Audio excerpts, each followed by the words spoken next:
Goeiemôre vriende, Sondagoggend. En hier is ons opening gebed vir Sondag en sommer vir die week. Liewe Hemelse Vader, terwyl ons op hierdie geseënde Sondagoggend voor U vergader, kom ons na U met moeg harte en belaste siele. Ons erken die gewig van ons bekommernisse en moedigheid, van ons gedagtes en die uitputting van ons liggame. Maar U woord herinner ons, kom na my toe, almal wat moeg en belas is, en ek sal julle rus gee.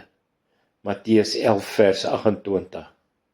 Here, ons soek skuiling in U belofte. Ons kom na U toe en soek die rus wat net U kan bied. Gee ons rus vir ons siele, Here. Stil die storms wat in ons woed. Kalmeer die onstuimige waters van ons gedagtes. Verlig die moedigheid wat dreig om ons te verteer. Mag U teenwoordigheid ons vrede wees. Mag U liefde ons vertroosting wees.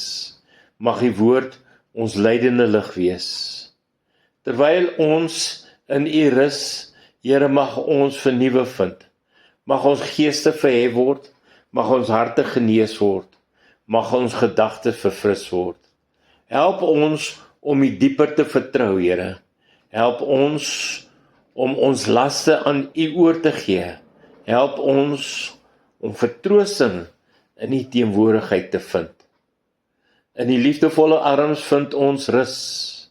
In die sagte sorg vind ons vrede. In U beloftes vind ons hoop. Dankie, Here, vir U gawe van rus. Mag ons wandel in die vryheid en vreugde wat kom van rus in U. In Jesus se naam bid ons. Amen. Vriende, mag hierdie gebed rus, vernuwing en vrede na julle Sondagoggend bring.